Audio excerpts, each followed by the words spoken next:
Yang berbahagia datuk-datuk, datin-datin, tuan-tuan dan puan-puan, bukan rumput sebarang rumput, rumput penghias di tepi halaman, bukan jemput sebarang jemput, jemput mohon, kata ucapan. Majlis dengan sukacitanya menjemput yang berbahagia Datuk Zainal Abidin bin Abu Hassan, Ketua Setiausaha Kementerian Perumahan dan Kerajaan Tempatan untuk menyampaikan ucapan, seterusnya merasmikan Majlis Wacana Ilmiah bersempena sambutan 100 tahun perancang bandar di Malaysia dan juga sambutan Bulan Kemerdekaan peringkat Plan Malaysia tahun 2020.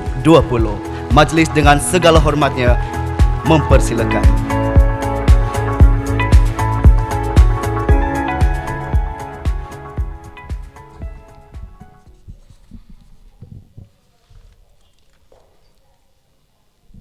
Bismillahirrahmanirrahim. Assalamualaikum warahmatullahi wabarakatuh dan salam sejahtera. Terima kasih kepada saudara pengacara majlis. Yang bahagia Datuk Tuan Perdana Muhammad Anwar bin Maidin, yang bahagia Datuk Ketua Pengarah Plan Malaysia, yang bahagia Datuk Dr. Mary Wong Lai Lin, Timbalan Ketiausaha Dasar dan Bangunan Kementerian Perumahan dan Kerajaan Tempatan, Cik Muhammad Razman bin Abu Samah, Timbalan Ketiausaha Pengurusan Kementerian Perumahan dan Kerajaan Tempatan, Saibul Fadilah Ustaz Datuk Haji Badli Shah bin Haji Alauddin, Imam Besar Masjid Negeri Pahang, dan yang bahagia Datuk-Datuk serta hadirin yang saya hormati sekalian. Terlebih dahulu marilah kita bersama-sama memanjatkan kesyukuran kehadrat Allah Subhanahu wa taala kerana dengan limpah izin dan inayahnya maka dapat kita berkumpul pada pagi ini dalam program wacana ilmiah sempena sambutan 100 tahun perancang bandar di Malaysia, 100 tahun perancang bandar di Malaysia dan sambutan Bulan Kemerdekaan peringkat Plan Malaysia. Selawat dan salam ke atas junjungan besar kita Nabi Muhammad sallallahu alaihi wasallam, ahli keluarga serta para sahabat baginda. Saya ingin merakamkan ucapan terima kasih dan merasa amat berbesar hati di atas jemputan Plan Malaysia untuk saya menyempurnakan majlis pada hari ini. Cuma bila saya baca tengok dia kan, disempurnakan wacana ilmiah. Kalau merasmikan program tu saya rasa okey lah. Tapi bila menyempurnakan tu sebenarnya nak sempurnakan wacana ilmiah tu, ustaz dia patut menyempurnakan. Saya merasmikan program bolehlah kan. Depan ustaz ni saya rasa segan sikit sebab nak menyempurnakan wacana tu ustaz yang kena menyempurnakan. Walaupun saya ucapkan terima kasih ke atas kesediaan ustaz hadir dalam program dan menyampaikan wacana ni. Ni mungkin ustaz tak perasan saya, tapi we have met many times dalam few occasion dan dalam kapasiti yang berbeza. Tapi kan yang kemudian yang awal-awal tu tak payah sebutlah. Tapi latest saya rasa satunya di program di Istana Negara, dan juga masa itu saya TKSU JPM. Kemudian program AADK. Masa itu saya TKSU KDN. Tu tak ada lama, baru lagi. So ini kali ketiga yang terdekat ni bersama Plan Malaysia, dan saya juga baru tahu yang ustaz ni selalu dengan Plan Malaysia, so dah jadi macam warga angkat keluarga Malaysia. So tahniah ustaz dan terima kasih. Saya dimaklumkan bahawa jemputan pada pagi ini terdiri daripada pegawai perancang bandar daripada berbagai agensi kerajaan di peringkat Persekutuan Negeri dan Tempatan. Majlis pada hari ini adalah sebahagian daripada program yang telah dirangka oleh Plan Malaysia bagi menyambut 100 tahun perancang bandar di Malaysia dan meraihkan sambutan Bulan Kemerdekaan peringkat Plan Malaysia. Saya juga dimaklumkan program wacana ilmiah pada hari ini disiarkan secara langsung melalui Facebook dan YouTube Plan Malaysia yang mana boleh disaksikan oleh semua lapisan masyarakat. Saya juga besar hati di atas kesediaan Ustaz Datuk Haji Badli Shah yang melapangkan masa untuk program hari ini. Sebenarnya teks saya ni ada dua fasa. Satunya mengenai 100 tahun, sambutan 100 tahun perancangan bandar di Malaysia dan juga untuk sambutan bulan kemerdekaan. Semua teks saya sempena bulan kemerdekaan ni pun saya rasa mungkin saya skip lah sikit. Sebab apa? Untuk menghayati erti kemerdekaan, saya rasa ustaz lagi terror. Kalau you tak percaya, tengok follow dia punya YouTube dia. Saya selalu follow. So in fact the latest yang saya dapat tu sejarah bagaimana kita bagaimana kita mengekalkan agama Islam dan peranan adalah saya tak ingat. Tak sebutlah, minta tanya ustaz sebutlah. So tapi pokoknya kalau untuk menghayati arti kemerdekaan ni, saya rasa kita patut dapat daripada wacana daripada ustaz, which is lebih meaningful lah daripada apa yang saya akan sampaikan dalam ucapan ini. Datuk-datuk dan hadirin yang saya hormati sekalian, sambutan 100 tahun Perancang Bandar Malaysia bertujuan untuk meraihkan dan menghargai peranan perancang bandar dalam perancangan dan pembangunan negara, khususnya ke arah mewujudkan pembangunan yang mampan dan masyarakat yang sejahtera. Promosi sambutan 100 tahun PBM ini telah bermula pada bulan November 2019 secara berperingkat.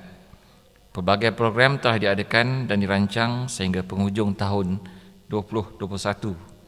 Antara program-program yang akan dijalankan pada tahun ini dan harapan termasuklah International Professional Talk 2020 bertajuk Evolution of Urban Planning in conjunction with the celebration of 100 years planning profession in Malaysia pada 26 September 2020. Ia merupakan sebuah program bicara berkaitan perancangan bandar yang akan melibatkan speaker dan peserta dari Malaysia, Singapura dan Indonesia. Seterusnya, program menjejaki Charles Reid yang dijangka diadakan pada Februari 2021. Ianya merupakan program lawatan ke tempat-tempat penting di mana bermulanya amalan perancangan bandar di Malaysia.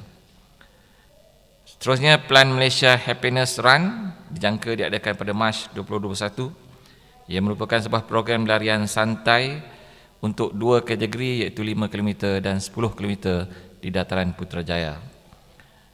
Sambutan 100 PBM di peringkat kebangsaan yang akan diadakan pada bulan Jun 2021 di Dewan Seri Siantan Putrajaya dan dirasmikan oleh Yang Berhormat Menteri KPKT.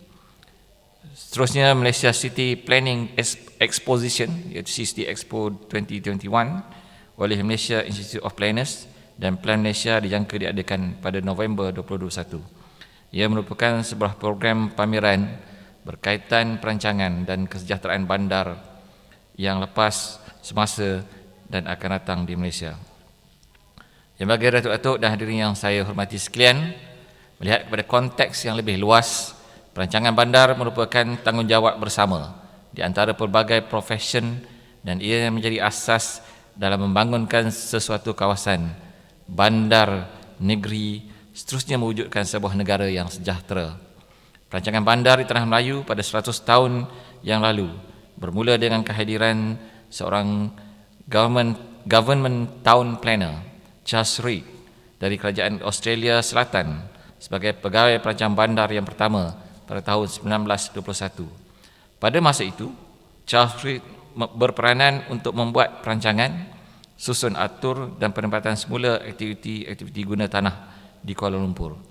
Enactment perancangan bandar 1923 digubal dan General Town Plans diperkenalkan untuk tujuan pembangunan semula kawasan yang telah ditentukan.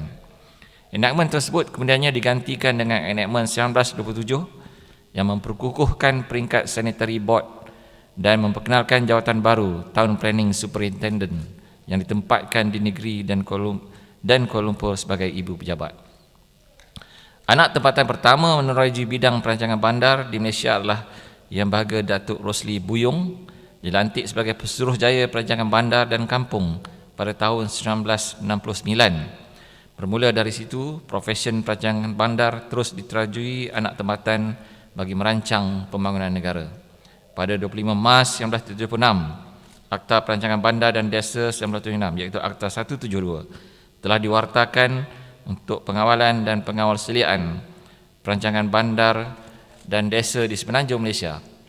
Penggubalan akta ini bertujuan untuk memastikan keseragaman undang-undang dan dasar serta peraturan yang sempurna bagi perancangan bandar dan desa dalam kawasan pihak berkuasa tempatan dalam negeri-negeri di semenanjung Malaysia. Sehingga kini Akta 172 menjadi punca kuasa Plan Malaysia untuk memacu perancangan pembangunan negara. Plan Malaysia juga berperanan menjadi penasihat kepada Menteri KPKT dalam hal yang berkaitan dengan perancangan bandar dan desa dengan menyediakan dokumen peringkat negara iaitu rancangan pemajuan nasional seperti rancangan fizikal negara, dasar perbandaran negara dan dasar perancangan fizikal desa dan desa negara. Selain itu terdapat juga rancangan pemajuan yang disediakan melibatkan wilayah, negeri dan tempatan iaitu rancangan wilayah, rancangan struktur negeri, rancangan tempatan dan rancangan kawasan khas, kaedah-kaedah di bawah Akta 172 serta garis panduan perancangan. Untuk makluman semua, Plan Malaysia sedang menyediakan rancangan fizikal negara keempat yang kini di peringkat penyediaan draft pertama. Penyediaan RFM rancangan fizikal negara keempat ini adalah kesinambungan daripada RFN ketiga, di mana setiap komponen utama dokumen ini akan diperkukuhkan selaras dengan wawasan kemakmuran bersama 2030, komitmen negara di peringkat global dan dasar-dasar terkini serta keadaan semasa negara. Saya berharap rancangan fizikal negara keempat dapat menjadi rujukan dan diselaraskan pelaksanaannya di semua peringkat perancangan dan pembangunan supaya dasar-dasar kita konsisten dapat diwujudkan di peringkat persekutuan, negeri dan tempatan. Terima kasih Datuk-Datuk, tuan-tuan dan puan-puan. Ini nak cakap pasal kemerdekaan ni yang saya rasa saya nak skip sikit. Saya nak bagi ruang untuk Ustaz cakap lebih banyak lah sebenarnya. Saya ingat saya tak perlu skip yang pasal kemerdekaan ni. Saya terus kepada kesimpulan lah. Mengambil Datuk-Datuk dan hadirin yang saya hormati sekalian, mengambil kira keadaan dunia yang kompleks pada masa kini dan bagi mengharungi cabaran yang mendatang, sudah tentu pemikiran, budaya serta gaya hidup kita perlu berubah tanpa mengabaikan jati diri sebagai rakyat Malaysia. Semangat Malaysia Prihatin sebagaimana tema Hari Kebangsaan pada tahun ini perlu disemarakkan dalam segenap kehidupan rakyat Malaysia. Ia perlu disematkan dalam ingatan untuk rakyat negara ini mengukuhkan kembali asas perpaduan, keharmonian dan kesejahteraan rakyat Malaysia. Tidak lupa juga kita perlu menyesuaikan diri dalam menerapkan gaya hidup baru pasca COVID-19. Saya yakin Plan Malaysia sebagai agensi kerajaan yang berperanan dalam rangka dan merancang ke arah pembangunan sejahtera telah melihat secara holistik dan mengambil kira keperluan gaya hidup baru rakyat Malaysia untuk memastikan pembangunan sejahtera dan status pembangunan mampan dapat dicapai menjelang tahun 2030. Tahniah juga saya ucapkan kepada semua perancang bandar yang berada di Dewan pada hari ini di atas usaha sambutan 100 tahun perancang bandar di Malaysia pada tahun 2021 nanti. Akhir kata, saya sekali lagi mengucapkan ribuan terima kasih di atas jemputan dan ucapan tahniah atas pengendalian majlis ini. Dengan lafaz Bismillahirrahmanirrahim, saya dengan ini merasmikan Majlis Wacana Ilmiah sempena sambutan 100 tahun perancangan bandar di Malaysia dan sambutan Bulan Kemerdekaan Peringkat Malaysia, Peringkat Pelan Malaysia. Sekian, wabillahi taufiq wal hidayah. Wassalamualaikum warahmatullahi wabarakatuh. Terima kasih yang berbahagia Datuk di atas ucapan perasmian yang disampaikan sebentar tadi. Tuan-tuan dan puan-puan yang mengikuti siaran langsung ini dimohon agar untuk like dan share Facebook Live Plan Malaysia untuk perkongsian ilmu kepada yang tidak dapat hadir secara fizikal. Yang berbahagia Datuk, tuan-tuan dan puan-puan, tanpa melengahkan masa, Yang dinanti-nantikan, majlis diteruskan dengan menjemput dan mempersilakan Yang Hormat Datuk Ustaz Haji Badli Shah bin Haji Alauddin untuk menyampaikan ceramah yang Assalamualaikum warahmatullahi wabarakatuh dan salam sejahtera. Bismillahirrahmanirrahim. Alhamdulillahi rabbil alamin. Wassalatu wassalamu ala asyrafil anbiya'i wal mursalin wa ala alihi wa sahbihi ajma'in. Allahumma aftah lana qulubana fi talabil ilmi warzuqna ikhlasa fihi wal amalu bihi wan nashru bihi hatta ya'tiyana al yaqin. Rabbi zidna ilma wa wasi' fi rizkina wa barik lana fima razaqtana. Terima kasih yang berusaha saudara pengacara majlis. Yang saya hormati, yang berbahagia Datuk Zainal Abidin bin Abu Hassan, Ketua Setiausaha Kementerian Perumahan dan Kerajaan Tempatan. Yang saya hormati juga Datuk Timbalan KSU. Seterusnya yang bahagia Datuk Town Planner Muhammad Anwar bin Maidin, Ketua Pengarah Plan Malaysia atau Jabatan Perancangan Bandar dan Desa.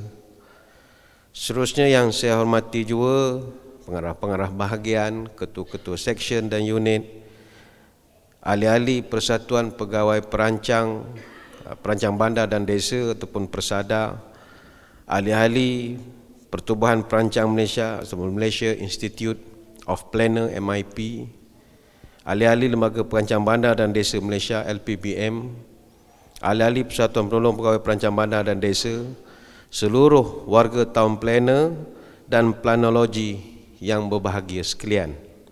Syukur kehadrat ilahi, kita dapat bertemu sempena dengan sambutan 100 tahun Perancang Bandar di Malaysia dan sambutan Bulan Kemerdekaan peringkat Pelan Malaysia. Saya merasa begitu tersanjung sekali lagi dapat menyampaikan syarahan di hadapan warga Pelan Malaysia. Kali terakhir kita bertemu adalah kira-kira 301 hari yang lalu, iaitu hari Khamis 7 November tahun 2019. Maknanya genap 9 bulan 27 hari. Begitu cepat masa berlalu. Dan saya percaya tuan-tuan pun dah tak ingat apa yang saya ceramahkan ketika itu. Betul, panggil sekali lagi tu, tak ingat, lupa nak rekod masa tu. Saya merasa begitu bertuah dapat bertemu dengan warga yang merencanakan tata kota ataupun town planning, dan sebagai rakyat tanpa kita sedar kita terhutang budi dengan seluruh warga yang bergelar town planner ini. Sampai kata orang, if you are lucky enough to live in a nice, well-planned neighborhood, the person you most likely have to thank is the town planner. Inilah satu-satunya profession yang broadly based disiplin, meliputi kepakaran pelbagai bidang dan aspek: strategic planning, development plan, urban design, environmental social impact assessment, land use planning, macam-macam, yang kesemuanya adalah berkaitan dengan perancangan perumahan, kawasan perniagaan, pembangunan industri, heritage planning, tourism planning, perancangan sosial dan segala-galanya. Dan tuan-tuan memberi sumbangan yang sangat besar kepada negara sebelum dan selepas kemerdekaan. Tapi secara umumnya profession perancang bandar dan desa ini kurang dikenali oleh masyarakat berbanding profession yang lain, jurutera, arkitek, doktor, peguam, penceramah, kurang dikenali. Bahkan jaranglah ibu bapa yang memupuk minat anak daripada kecil, dah besar esok jadi town planner. Jarang sekali didengar. Kecil-kecil nak jadi apa? Doktor. Dan profession tuan-tuan lah dalam musim PKPP ni paling kurang kena maki. Itu beruntung betul lah kerja dengan Plan Malaysia. Berbanding jadi imam dan AJK masjid, hari-hari kena maki dengan jemaah.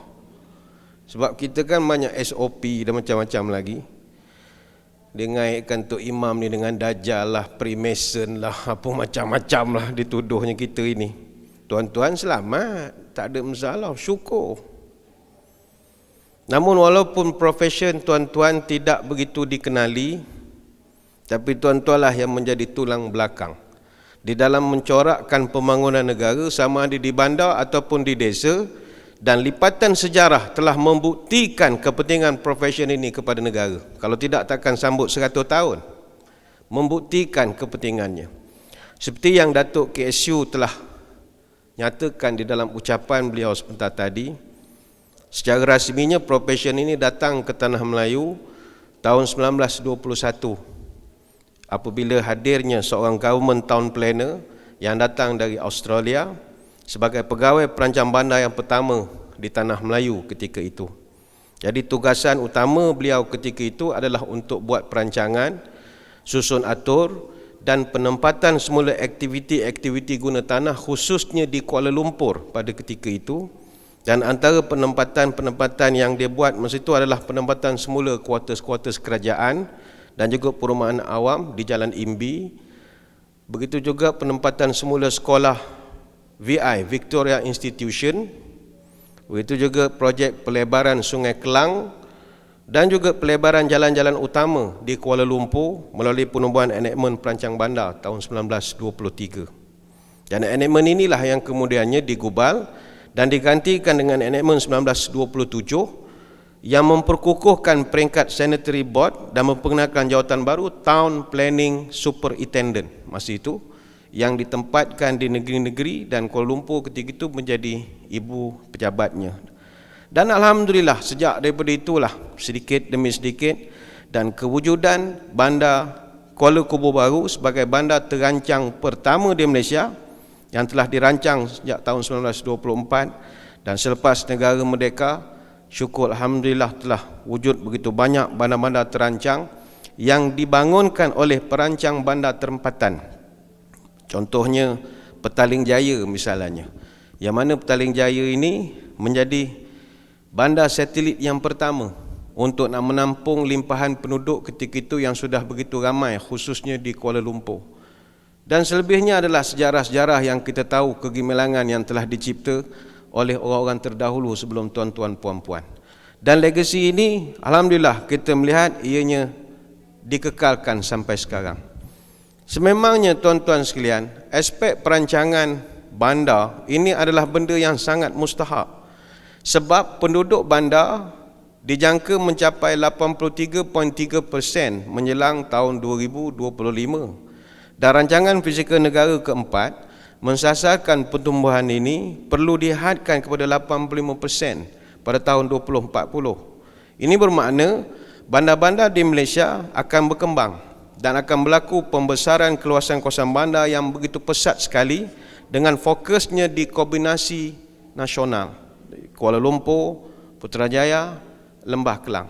Jadi kesannya kadar penduduk Malaysia yang tinggal di desa nanti dijangka turun 23% menjelang tahun 2020 dan hanya tinggal 15% menjelang tahun 2040. Dan seperti yang kita tahu, perbandaran yang terlalu pesat umumnya akan menimbulkan banyak isu kesesakan lalu lintas, isu pengangkutan awam, isu kemiskinan bandar, isu infrastruktur dan kemudahan, isu penggunaan sumber tenaga, isu urus tadbir bandar dan macam-macam.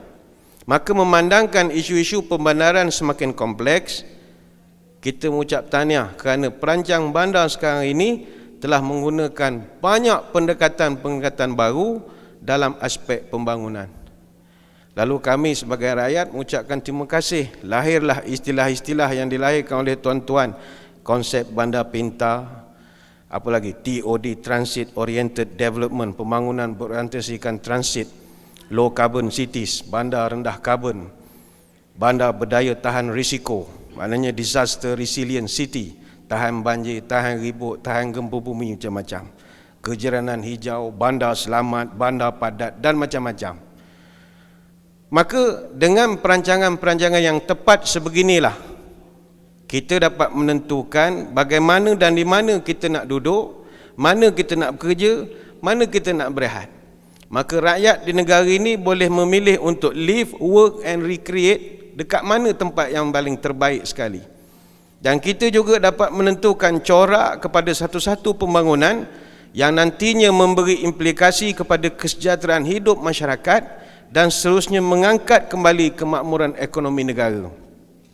Dari satu sudut yang lain pula, menjelang tahun 2040 nanti, negara kita dianggarkan bakal menjadi negara aging population, negara menua, iaitu orang tua tak mati-mati. Masalah juga, dia patut orang tua, dia mesti mati. Dia kalau tak mati, kita yang muda tak pergi jauh. Mati dalam pangkuan kita nanti, mangku kerja sebab tak mati-mati. Ini cerita tempat lain, bukan di mana-mana. Sifat tua mesti mati. Tapi Malaysia ni orang sihat ramai. Makan sup ayam hitam, pakai topeng 3 layer, basuh tangan 60 kali sehari. Memang jaga kesihatan betul-betul. Jadi lambatlah mati gayanya. Roti canai tak makan. Cuma masalah bila berlaku peningkatan 20% penduduk dalam lingkungan umur 60 tahun ke atas, tahun 2015 kita ada lebih kurang dalam 9.24% saja. Jadi situasi ini pastinya menuntut kita untuk menyediakan keperluan perkhidmatan kesihatan, penyediaan kemudahan dan infrastruktur mesra warga emas. Banyak pula akan bertambah lagi persediaan bandar kita. Sebab orang tua makin lama makin ramai. Pusat jagaan orang tua perlu diperbanyakkan berbanding dengan nursery. Ada satu hari tu dekat Kuantan, dia mohon untuk buat tempat orang pencen ni memondok cara moden. Tapi nama dia memang win lah. Nama tempat tu Husnul Khotimah. Memang sesuai. Memang Husnul Khotimah betul tu. Jadi cabaran tuan-tuan begitu banyak sekali sekarang. Bila warga emas makin ramai, kehidupan mereka perlu kita santuni juga. Yang muda kita sayangi, yang tua kita hormati. Baik itu orang muda, hormatlah orang tua. Kerana orang muda kita panggil pemuda, orang tua kita panggil petua. Orang tua banyak petua, jangan lawan orang tua. Bagaimanakah dari perspektif Islam? Kepada rakan-rakan kita yang non-Muslim boleh share sajalah. Dia punya value-nya ni global saja. Dari segi sejarahnya, perancangan bandar kalau mengikut pada pandangan agama, dia adalah satu manifestasi kehidupan insan dan hubungannya dengan alam sekitar. Sebab itu sejarah perancangan atau membentuk bandar itu direkodkan dalam Quran sejak zaman berzaman.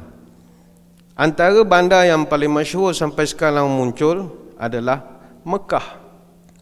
Dan siapakah yang merancang pembangunan kota Mekah? Baik itu majlis kita hari ini ramai kaum wanita. Berbanggalah bahawa perancang bandar pertama adalah wanita, Siti Hajar. Siti Hajar lah yang merancang susun letak kota Mekah. Kenapa bukan orang lelaki yang buat? Dia datang dengan suami dia. Kan suami dia tinggal aja dia, Nabi Ibrahim. Nabi Ibrahim bawa Siti Hajar dan anaknya Ismail yang masih kecil untuk ditinggalkan di satu lembah yang gersang. Cerita ini direkodkan dalam Quran. Ini bukan kita reka. Nabi Ibrahim berdoa, Rabbana inni askantu min zurriyati biwadin ghairi dhi zar'in inda baitikal muharram. Wahai Tuhan, saya tinggalkan anak saya dan isteri saya di lembah tandus yang tidak ada sebarang tanam-tanaman padanya, di sisi rumahmu yang disucikan.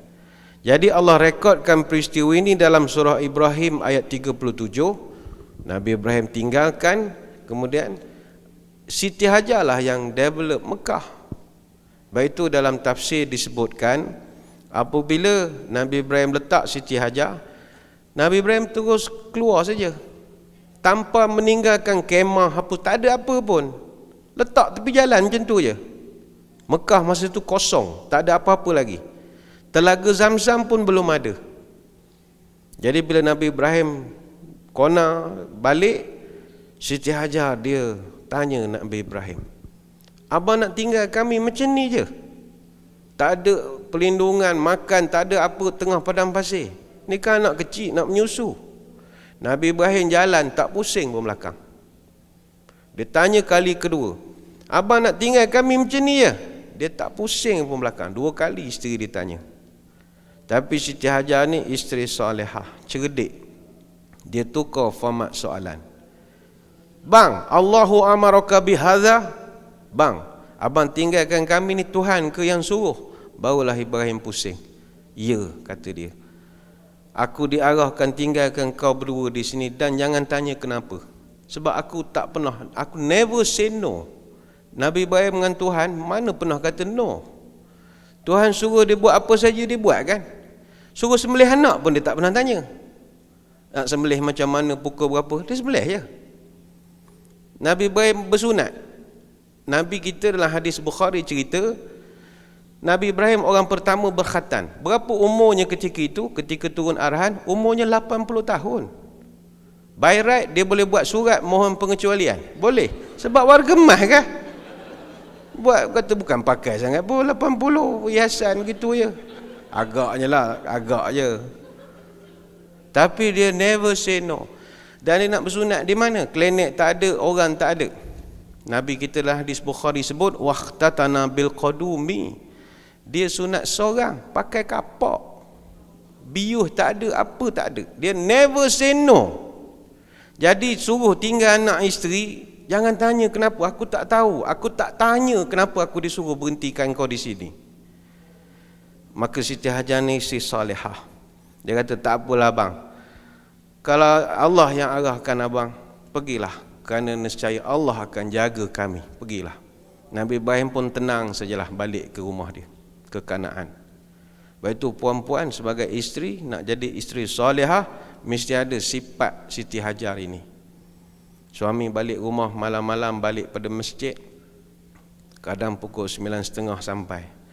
Baru duduk, member dia telefon, tren kita, dia pun angkat. Hello, ya, pukul berapa? 10. Okey, sekejap lagi aku sampai. Tengok suami pakai seluar. Isteri pun selaku Menteri Pertahanan bertanya. Tahanan maknanya asyik nak tahan, tak bagi keluar je kerja. Nak keluar kan kena isi borang sekarang ni. Gelamping lah katakan, 14 hari tak boleh keluar rumah. Isteri tak bagi. Abang nak pergi mana?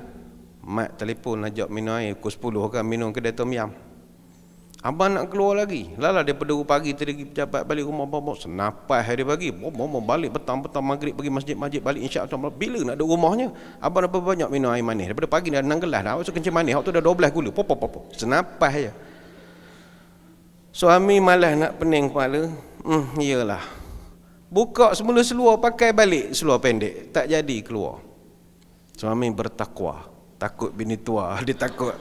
Pakai balik seluar pendek. Sepatutnya puan-puan sebagai isteri solehah mengikut Siti Hajar. Bila tengok suami pakai smart, abang nak pergi mana? Mak telefon ajak minum air. Dah ni nak keluar ni? Abang keluar ni Allah ke yang arahkan? Kan begitu ayatnya. Suami pun jawab, iyalah kabuknya dah ditentukan ni. Puan-puan pun jawab, tak apa, kalau Allah yang dah tentukan begitu, nescaya Allah jaga kami. Abang pergi sajalah. Percayalah puan-puan, suami puan-puan cancel keluar. Dia telefon mak mari minum rumah aku. Milo kosong boleh, aku dah 6 gelas dah teh hari dia tak boleh. Doktor marah kat rumah. Ini cerita sajalah ayat mana Siti Hajar tadi, lepas Nabi Ibrahim tinggalkan dia, dialah yang developkan Mekah. Sebab itu puan-puan nanti ada rezeki visa dah buka, pergi ke Mekah kena bangga, ini bandar town plannernya perempuan. Nabi Ibrahim dan Nabi Ismail bina Kaabah je. Yang develop buat perigi telaga sampai Nabi kita sebut ketika Nabi Ismail menghentakkan kakinya mengeluarkan air itu keluar tanpa henti, non-stop. Dan Siti Hajar terpaksa buat kepungan, zam-zama yuzamzimu, dia kepungkan. Kata Nabi kita, kalau Siti Hajar tak buat kepungan, air itu akan mengalir penuh semenanjung tanah Arab, non-stop. Air itu memang sampai sekarang pun tak pernah berhenti. Siapa yang susun semua? Siti Hajar. Berbanggalah. Begitu juga kalau puan-puan pergi ke Mekah, ada satu saluran air dipanggil Ain Zubaidah. Ain Zubaidah ni projek Ain Zubaidah. Nama orang yang buat projek itu namanya Ain Zubaidah. Projek ni dah berusia 1200 tahun dah usia dia. Dia bina tahun 801 Masihi. iaitu saliran air sepanjang 38 km dari Wadi Numan ke Al-Aziziyah. Zaman ketika itu 1 dinar bersamaan 10 gram emas, 24 karat. Jadi projek dia saja ketika itu bernilai 1.7 juta dinar. Siapakah orang itu? Ain Zubaidah, yang merupakan isteri kepada Khalifah Harun Ar-Rashid. Suami dia Khalifah Abbasiyah. Abbasiyah ni dia punya base dekat Baghdad. Dia pergi ke Mekah buat haji, dia tengok orang dapat bekalan air susah. Jadi dia buat satu inisiatif, orang perempuan je yang mengaturkan. Dia aturkan satu saliran. Sampai sekarang saliran tu masih ada, tapi tak digunakan lagi kerana kajian Saudi pakai lori je bawa air. Sekarang ni dia hantar dengan lori tanker dia tu lah. Yang penting orang perempuan adalah perancang bandar yang terbaik sekali. Dan saudara-saudari sekalian, perancangan dan pembangunan bandar seperti yang digarisbawahkan oleh pihak KPKT dan juga jabatan, mestilah memelihara 5 perkara asas dalam kehidupan manusia. Dia mesti usaha jagakan nyawa, agama, akal, keturunan dan juga harta. Jadi integrasi antara nilai kerohanian, peradaban, kesejahteraan ini amat menitik beratkan perancangan yang teliti. Dan semua ini bergantung di tangan tuan-tuan. Hubungan manusia dengan pencipta, hubungan manusia dengan manusia, hubungan manusia dengan alam sekitar. Orang jarang melihat bahawa perancang bandar ini adalah satu ibadah kerana ianya juga adalah kerja yang dibuat oleh Nabi SAW. Ini jarang diangkat ke permukaan. Orang selalu melihat kerja merancang bandar tak ada kena-mengena dengan agama. Tidak. Kerja merancang bandar juga dibuat oleh agama, oleh Nabi. Kalau berdasarkan riwayat, Nabi SAW bila dia jadi pemimpin di Madinah, dia telah membahagikan Madinah kepada beberapa khitah.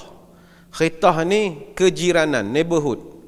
Ada beberapa perumahan yang dibuat. Dan setiap khitah akan ada masjid sendiri.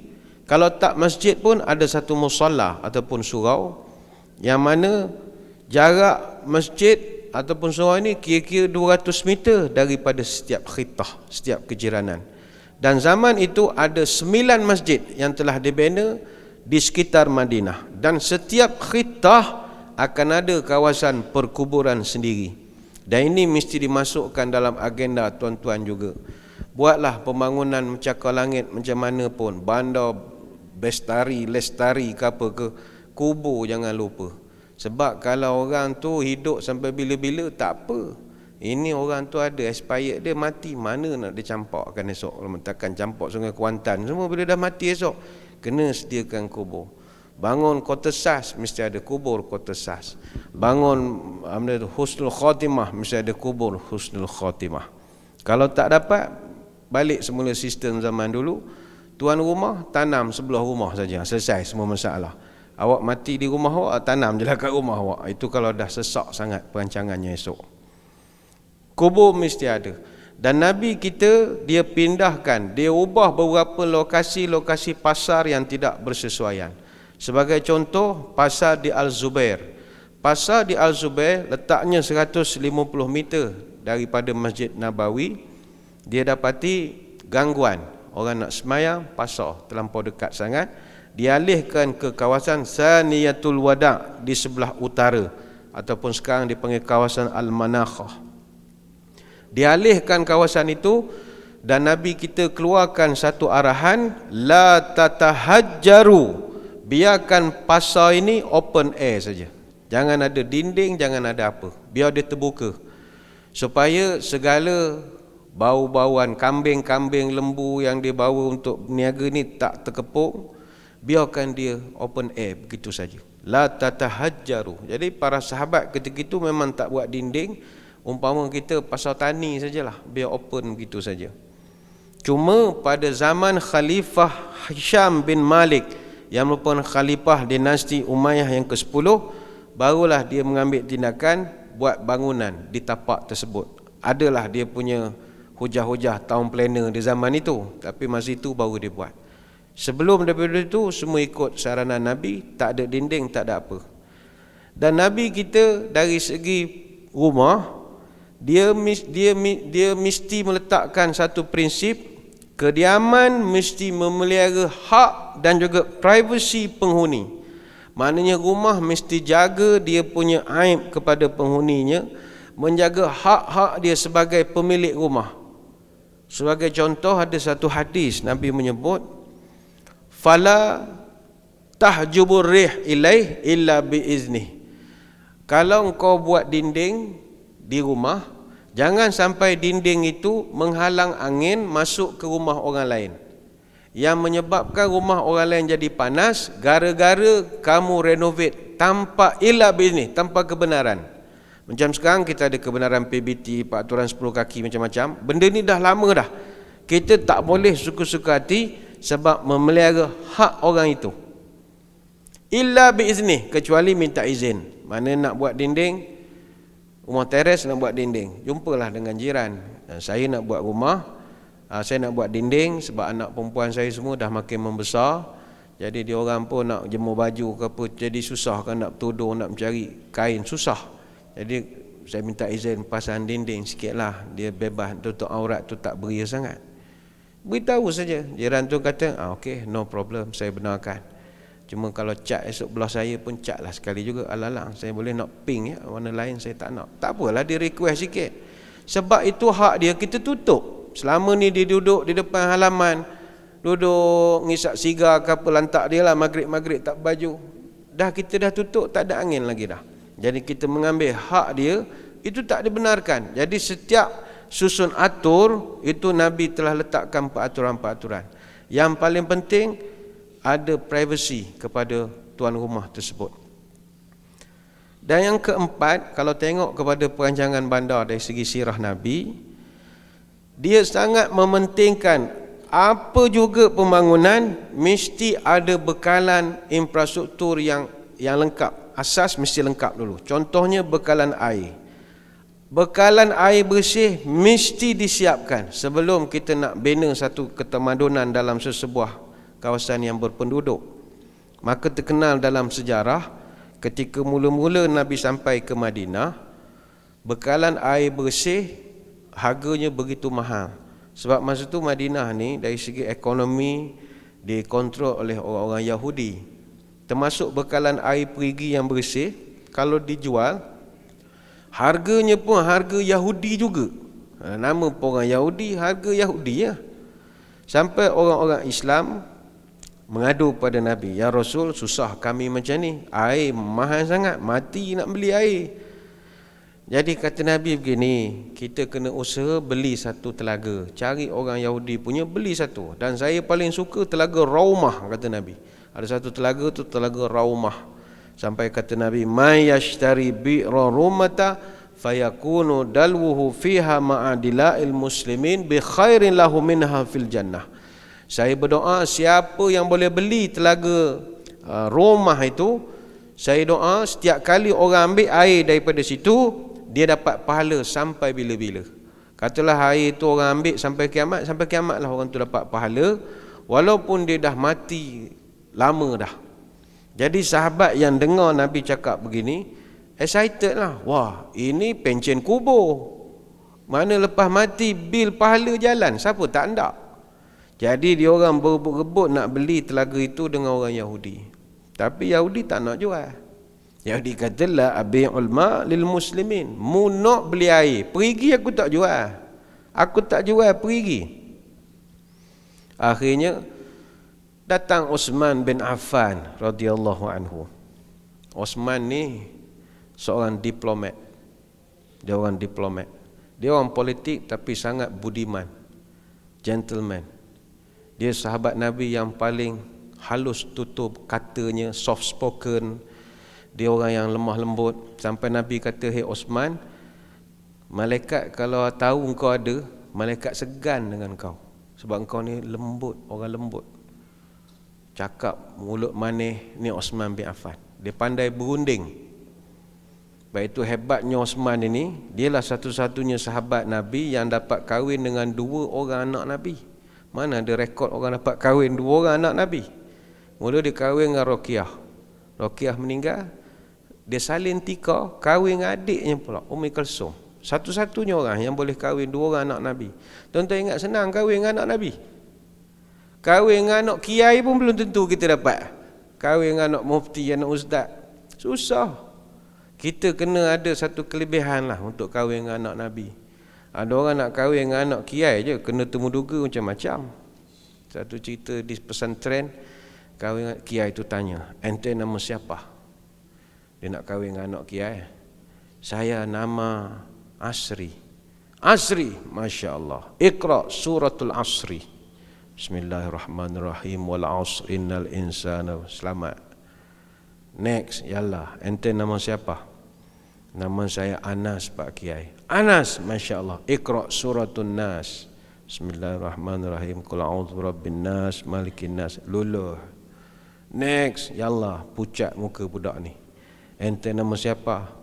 Nama saya Yasin, Pak Kiai. Masya Allah, Yasin. Sabar dulu Pak Kiai, saya nama Yasin tapi di kampung panggil Qul huwallahu ahad. Yalah, Iqra Qul huwallahu ahad. Itu baru kahwin anak kiai. Bayangkan kahwin anak Nabi. Osman dia dapat 2 anak Nabi, Zunurain, 2 cahaya dia dapat. Jadi dia datang jumpa Yahudi, steady saja.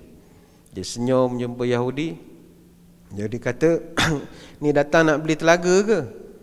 Kata Osman, sudahlah, tak nampak signboard ke? Aku tak jual, pergi balik lah. Sabar pakcik, bagi saya present saya punya proposal 2 minit saja. Okeylah, 2 minit, apa cerita? Ini macam pakcik, saya tak nak beli pakcik punya telaga semua. Saya cuma nak beli separuh saja. Macam separuh saja, bukan semua. Maka dia kata, peliklah cadangan kau ni. Macam mana pula separuh? Begini pakcik, saya beli separuh hari pakcik punya. Saya guna 2 hari, pakcik guna 2 hari. Saya guna 2 hari, pakcik guna 2 hari. Maknanya telaga ni masih pakcik punya. Saya macam pajak sajalah. Pakcik setuju atau tidak? Nampak menarik cadangan kamu ni. Maknanya aku masih tuan punya kepada, ya, masih owner lagi. Saya macam pajak saja. Baiklah, kalau pakcik setuju, berapa pakcik nak tolak separuh telaga kepada saya? Tuan-tuan, Osman bin Affan bila tanya kepada Yahudi ni, berapa dia tolak separuh telaga, Yahudi tu buka harga 10,000 dirham.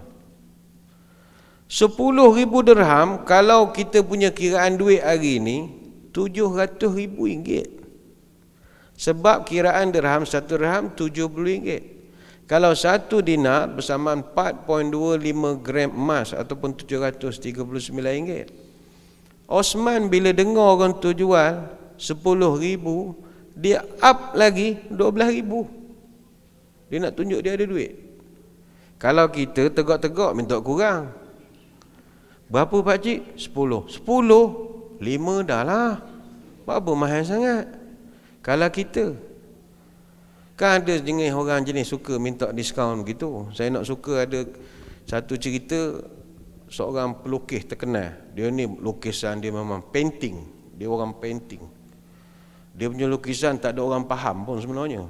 Tak contem dia, tapi hotel suka beli dia punya lukisan. Ribu-ribu harga dia. Tapi dia cerita pengalaman ada orang pernah dia tempah orang ni lukiskan satu lukisan lah. Lepas tu tanya berapa harga. Tapi lukisan sketch, pakai pensel begitu sajalah. Sketch. Berapa harga? Dia ambil RM100. Customer ni kata boleh kurang tak? Kenapa nak kurang pula? Sketch. Yalah, kertas berapa sen, pensel berapa sen sebatang. Takkan pasal RM100 encik cah saya.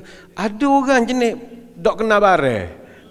Ni puak tak kena barang. Dia tak kena barang. Dia nilai orang punya bakat dengan sebatang pensel dengan kertas. Kalau tuan-tuan melukis pelan dapat orang macam ni terajang aja. Ngapa cah mahal? Nah, ni profesional saya. Saya ni TPR macam benda saya ada. Alah, pensel berapa sen, kertas berapa ringgit. Ambil kat pejabat free je. Ada orang kira begitu. Tapi Osman tak. Dia bukan jenis minta diskaun. Biasa orang puan dia berani minta diskaun. Kalau beli barang, dia tanya orang tu sampai tak dia nak jual harga. Takut orang jual tu. Macam kita orang lelaki tak berapa minta kurang sangat. Tapi kata orang tua-tua, siapa yang beli barang tak minta kurang, itu tanda dia keturunan bunian. Orang bunian beli barang tak pernah minta diskaun. Jadi untuk membuktikan tuan-tuan yang bukan keturunan bunian, sekali-sekala minta je lah diskaun. Tapi kedai-kedai makan boleh lah diskaun. Kalau barang kedai tetap 7-Eleven tak boleh lah. Kedai mamak boleh. Aneh kira mana 7,5. Alah RM7 dah lah. Minta juga sikit untuk membuktikan kita bukan keturunan bunian lah, ya. Jadi Osman bin Affan, orang tu buka 10,000, tak apa pakcik, saya beli 12,000. Dia kata 12,000. 12,000 ni tuan-tuan, la ilaha illallah. 12,000 kalau duit kita ni dah boleh cecah sampai 840,000. Telaga apa sampai 840,000? Kita kalau buat telaga yang kedalaman 30-80 kaki, telaga boring, casing 3-4 inci, suction pipe diameter dalam 1 inci, paling mahal pun boleh cecah 10,000. Paling mahal pun. Kalau buat yang telaga kedalaman 300-500 kaki, casing 6 ataupun 8 inci, suction pipe lebih kurang dalam 2 inci, paling tinggi boleh pergi 100,000. Yang ini harganya 840,000. Buat perigi dekat Kemboja, satu perigi baru RM2,175. Satu perigi, itu pun bahagi pula 15 bahagian. Macam mana Osman boleh setuju? Dia nak tunjuk dia ada duit. Dia beli. Bila dia dah beli, kemudian dia buat perjanjian, panggil lawyer, buat hitam putih, mati stamp, semualah. Ada ikut undang-undang betul. Guna 2 hari ni. Rupanya dia dah dapat beli, dia cakap pada semua orang, baik, aku punya bahagian dah ada, korang ambil lah air siang malam, pagi petang, selama 48 jam. Lepas pada tu jangan usik dah, pakcik tu punya. Jadi datanglah orang kampung ambil air. Ambil. Masuk hari ketiga, Yahudi ni tunggu jugalah, mana customer tak ada datang. Lama dia kata, kalau macam ni dah seminggu meniaga macam ni, bankrupt aku. Dia baru perasan, Osman bagi free. Macam mana orang nak datang beli? Free lagi orang datang. Dia marah, dia panggil Osman. Ya Osman, siapa suruh mu tipu aku? Macam mana mu benar kau orang kampung ambil semua? Osman kata, apa masalah? Dalam perjanjian, hak saya nak guna untuk buat apa pun. Saya nak beri orang ke, saya nak sedekah ke, pakcik setuju, kita dah sign semua kan? Ginilah Osman, nyaknya ke saya lah. Saya ni meniaga, dah saya tak kacau bisnes pakcik, tunggu je lah, ada rezeki ada lah. Aku dah teruk ni meniaga dah seminggu dah macam ni. Alah, Osman bagikan satu saranan. Beginilah pakcik. Pakcik punya telaga yang separuh lagi, jual je lah ke saya. Pakcik hari tu saya dah bagi duit, dah 12,000 dinar dah saya bagi. Kalau saya jadi pakcik, saya tak sibuk nak kerja dah. Dengan duit tu pakcik dah boleh travel, naik cruise, pergi Krabi, Phuket, apa semua.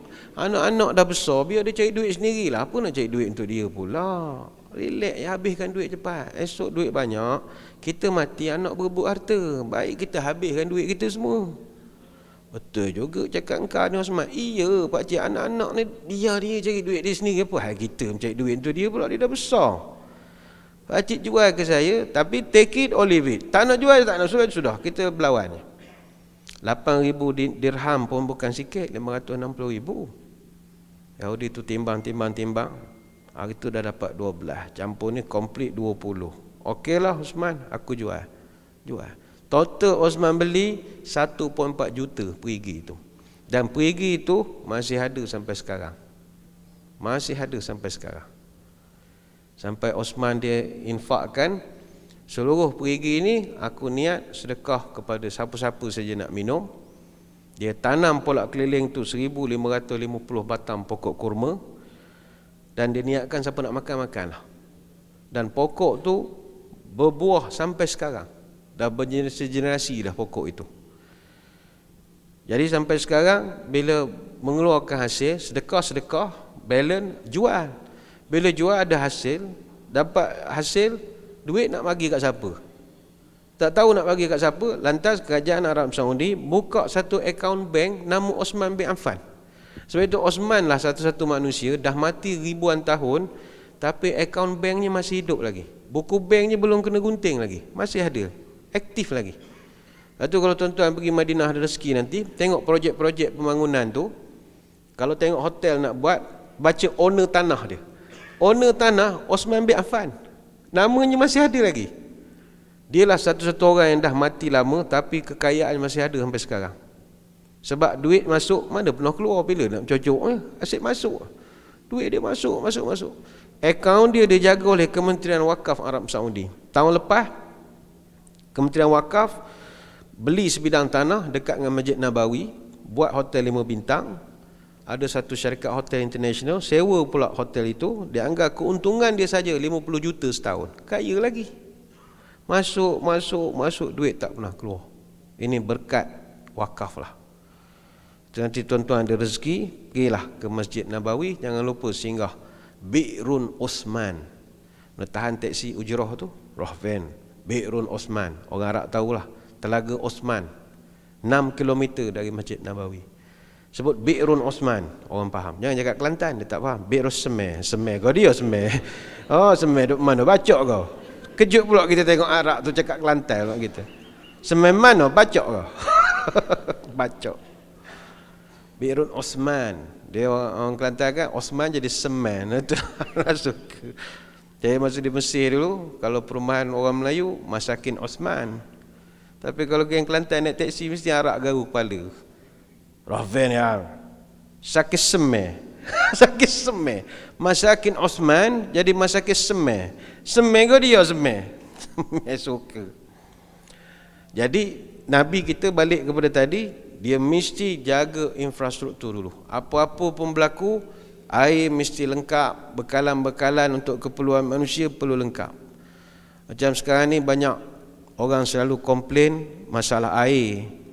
Air ni kadang ada, kadang tak ada. Jadi ni mungkin tidak melibatkan tuan-tuan puan-puan, tapi kepada yang sedang menonton ketika ini, kau ada yang terlibat dengan syarikat-syarikat pengurusan air, kita nak pesan, kalau orang tengah susah tak ada air, bersungguhlah untuk nak memperbaikinya. Sebab Nabi menyebut, ada satu orang laki-laki masuk syurga kerana beri anjing minum. Itu hadis sahih. Laki ni masuk syurga kerana beri anjing minum. Anjing tu dahaga, dia beri air. Sebagai simbol, kalau beri anjing minum pun boleh jadi masuk syurga, apatah lagi bagi orang minum, lagilah masuk syurga. Masjid Surau sekarang musim PKP SOP ni, kami tak boleh simpan air dalam kolah. Itu SOP-nya tak dibenarkan lagi. Masih pakai pipe lagi. Bayangkanlah kalau air tak ada, orang nak ambil semayang di mana? Jadi ingat balik hadis tadi, beri anjing minum pun masuk syurga, apatah lagi bagi orang ramai ambil air semayang, lagilah masuk syurganya. Jadi bantulah kami, walaupun paip pecah 3 pagi, usahakanlah untuk baiki. Sebab balasannya surga.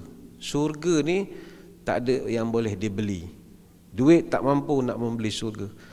Tapi tuan-tuan, belilah dengan kegigihan usaha kita, memudahkan kehidupan orang lain. Selesai. Apa lagi kata ulama, Nabi kita dari segi perancangan bandar, dia sangat menggalakkan proses penanaman pokok secara besar-besaran. Waktu dia suka. Lepas tu tuan-tuan perasan ada kontra Mekah dengan Madinah. Mekah tandus gersang, masuk Madinah sejuk sikit. Sebab Nabi suruh tanam pokok besar-besaran. Kerana dengan menanam pokok ini, dia ada banyak keberkatan-keberkatan yang ada sekali dengan pokok-pokok itu. Baik itu kita merasa agak duka cita, Jabatan Pertanian mengenal pasti hari ini ada kurang lebih 119,273.38 hektar tanah terbiar yang melibatkan 69,734 lot di Semenanjung Malaysia, termasuklah di Persekutuan Labuan, wilayah Persekutuan Labuan. 119,273.38 hektar ini maknanya lebih besar daripada Pulau Pinang. Tanah terbiar saja. Pulau Pinang baru 104,630 hektar. Bayangkan tanah biar begitu saja. Rugilah bila tidak diusahakan. Baik itu zaman Nabi, siapa yang usahakan tanah terbiar, orang itu akan dianugerahkan tanah. Tanah terbiar bukan hutan simpan. Beza ya, skrip tu kena beza ayatnya itu. Tanah terbiar bukan hutan simpan. Hutan simpan tak boleh. Hutan simpan tak boleh buat. Orang itu akan dianugerahkan tanah. Man ahya ardan maitatan fahiya lahu wa laysa li'irkin zalimun haqqun. Siapa usahakan tanah, maka menjadi hak dia lah tanah tersebut. Maka terkenallah dalam fiqh bab ihya al-mawat, membuka tanah yang dah mati dan hukum bercucuk tanam padanya. Ada. Sebagai nak menunjukkan Nabi dia sangat jaga benda-benda melibatkan flora dan fauna ini. Sampai satu hadis daripada Jabir, Nabi pernah sebut, Nabi satu ketika dia masuk dalam satu ladang kurma. Nabi tengok pokoknya cantik, sejuk, tenang, angin sepoi-sepoi bahasa. Nabi kata, siapalah yang tanam pokok-pokok ni semua ni? Siapa tanam ni semua ni? Maka sahabat menjawab, Ummu Mubashir ya Rasul, dia rajin menanam pokok. Maka kata Nabi, la yaghrisu muslimuna gharsan wala yazra'u zar'an fayakulu minhu insanun wala dabatun wala syai'un ila kanat lahu sadaqah. Siapa-siapa tanam pokok dan hasil pokok itu dimakan pula oleh manusia ataupun haiwan, maka dia dikira memberi sedekah kepada orang dan haiwan tersebut. Baik itu saya selalu menggalakkan masjid, kalau tuan-tuan nanti nak buat pembinaan masjid, pesanlah pada masjid, masjid kena tanam pokok. Dan pokok yang nak ditanam biarlah pokok yang boleh dimakan, pokok yang bermanfaat. Tanam pokok kertas memang cantik, tapi tak boleh dimakan. Tanam pokok yang boleh dimakan. Apa contoh? Musangking. Oh, itu bagus. Masjid tanam musangking. Bila time dia berbuah esok, memang orang qiyamul-lail lah di masjid jawabnya. Jadi dapat 2 dalam 1. Musangking tak boleh ustaz, risiko pakai motor bawah meninggal pula jemaah, kena empak dengan durian. Okeylah, buah lain, rambutan. Apa saja pokok buah-buahan. Sekarang ni RNR, pengendali konsesi lebuh raya, mereka pun tanam pokok buah dekat dengan tempat rawat dan rehat. Dia tanam pokok buah. Saya tak tahulah highway lain, kalau LPT yang kita selalu guna LPT tu, Lebuh Raya Pantai Timur, memang tanam pokok buah. Dan ni saya boleh mewawarkan sebab saya pergi berceramah di pihak mereka. Dia kata pokok tu boleh ambil. Siapa nak makan buah-buah, dia sedekah saja. Dia sedekah. Siapa nak makan. Tapi orang memang cuak nak ngambilnya. Boleh ambil ke tak boleh ambil ke? Boleh ambil. Sebenarnya boleh. Dia cuma dia tak buat iklan sajalah. Kalau dia buat iklan, lori datang ambil je. Wah, dia lawa-lawa sebab berjaga.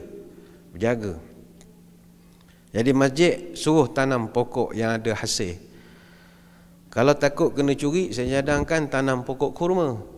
Kurma ni, budak-budak yang geng isak gam apa semua ni, dia segan dengan pokok kurma. Sebab bagi dia pokok kurma ni pokok Nabi ya. Macam nak berbuka makan kurma, macam ada islamik sikit pokok ni. Jadi dia nak curi tu dia segan sikit. Tanam kurma bagus. Tanam pokok lain tak ada jaminan. Yang penting mesti ada menanam. Saudara-saudari sekalian, izinkan pagi ini atau tengah hari ini saya membawakan atau berkongsi satu pandangan yang diberikan oleh seorang tokoh sosiologi Islam yang begitu hebat, yang hidup antara tahun 734 hingga tahun 809 Hijrah, iaitu namanya Ibnu Khaldun. Ibnu Khaldun ni kita dah bincangkan dalam pertemuan tahun lepas.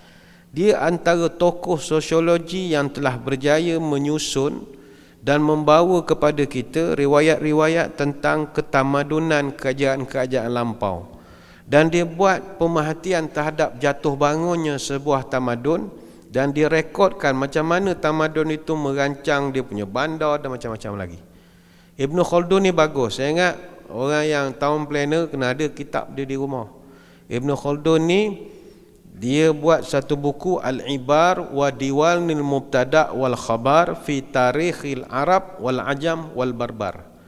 Kitab ini 7 jilid. Jilid yang pertama namanya adalah Al-Muqaddimah. Maka terkenallah bukunya Muqaddimah Ibnu Khaldun. Muqaddimah Ibnu Khaldun itu baru jilid pertama saja. Ada 6 jilid lagi. Dia cerita tentang perbandaran. Dan dia semua orang sarjana-sarjana mengiktiraf dia sebagai seorang yang mengasaskan ilmu baru, dia panggil sains kemasyarakatan ataupun sosiologi. Dia banyak menghasilkan karya-karya berprofil tinggi dan karya yang paling agung adalah Muqaddimah. Jadi bagi membuktikan kepakarannya dalam hal berkaitan negara, Ibnu Khaldun dia telah tulis satu bab khas dalam buku Muqaddimahnya yang khusus menceritakan pembangunan negara, kota dan juga bandar. Ada satu bab khas. Bab ini dinamakan, duduk pada bab 4, negara dan kota serta semua bentuk peradaban. Dalam bab ini ada 22 subtopik berkaitan dengan hal pembangunan bandar, kota dan juga dinasti. Dia masukkan juga pengurusan ekonomi negara, bagaimana mengurus kewangan penduduk, ada bab pembangunan politik, pembinaan bangunan-bangunan besar, pengurusan kerajaan pihak berkuasa, perancangan bandar dan apakah implikasi jika tidak mematuhi perkara peraturan berkaitan dengan masyarakat dan budaya. Dan dia tekankan juga bahawa ketamadunan ataupun hadarah yang sebenar bukanlah seperti tamadun lain yang mementingkan kebendaan dalam kehidupan ataupun hanya mementingkan nafsu saja, tapi juga mementingkan dalaman. Saya tak ulahkan semua pada tengah hari ini. Kita akan ulas salah satu subtopik saja dalam bab 4 buku Muqaddimah ini, iaitu subtopik yang kelima. Subtopik 5 ini berhubung dengan syarat-syarat yang diperlukan untuk perancangan bandar. Dan apakah akibatnya kalau kita tidak ikut syarat-syarat ini? Ini syarat-syarat daripada Ibnu Khaldun. Sebagaimana tajuk dia, subtopik ini adalah satu bahagian khusus mengenai perancangan bandar yang direka bentuk sendiri oleh Ibnu Khaldun berdasarkan pengalamannya sendiri sebagai seorang ahli sosiologi dan sejarawan Arab. Jadi secara umumnya Ibnu Khaldun dia gariskan 6 kriteria perancangan bandar yang mengambil kira aspek keselamatan penduduk, aspek kesejahteraan hidup dalam bandar, dari segi aspek pertahanan dan keselamatan bandar dan juga penjagaan alam sekitar. Pertama, Ibnu Khaldun melihat begini. Bandar ini pada pandangan Ibnu Khaldun ada 4 jenis. Ini dia punya school of thought lah. Pertama sekali, bandar ini adalah bandar yang berasal dari perkemahan askar. Bandar yang sejarahnya asal daripada perkemahan askar, duduk kemah lama-lama jadi bandar. Apakah contohnya? Fustat di Mesir, itu asalnya adalah kawasan perkemahan tentera. Yang kedua, bandar yang berasal daripada kubu pertahanan. Dia buatkan kubu untuk mengawal, tapi lama-lama jadi bandar. Apakah antara contoh bandarnya? Rabat ataupun monastir yang terletak di Tunisia. Yang ketiga, ada bandar yang disebut sebagai Baladul Amirin. Baladul Amirin ini adalah bandar diraja, iaitu bandar asalnya tempat raja-raja berehat, bercuti, bersantai bersama keluarga, atau bermain sukan air ke kuda polo ke apa saja. Dia suka, dia tiap kali musim panas misalnya, dia akan buat holiday di situ. Tapi lama-lama dia seronok pula duduk situ. Sebagai contoh, kota Damsyik. Damsyik di Syria itu jadi bandar kerana pemimpin Umayyah dulu dia pergi bercuti je ke Syria tu. Lama-lama suka buat bandar Damsyik. Begitu juga Baghdad. Baghdad muncul zaman Abbasiyah sebab pemimpin masa tu dia suka pergi ke sana, maka buatkan bandar di sana. Dan ada juga bandar yang berasal daripada pertapaan ataupun bandar yang dibangunkan kerana ada pusara orang-orang tertentu. Ada wali ke, ada nabi ke apa ke, orang bangunkan. Sebagai contoh Karbala. Karbala kerana peristiwa Hussein ataupun Mashhad di Iran. Jadi kata Ibnu Khaldun, bandar adalah sesuatu yang merujuk kepada kawasan desa yang dimajukan oleh penduduknya Dan kemajuan itu bersifat tabi'i, iaitu bermula daripada kemajuan pertanian meningkat ke tahap memenuhi keperluan al-hajah. Dia dipanggil ad-darurah, al-hajah, al-kamalat, at-taraf.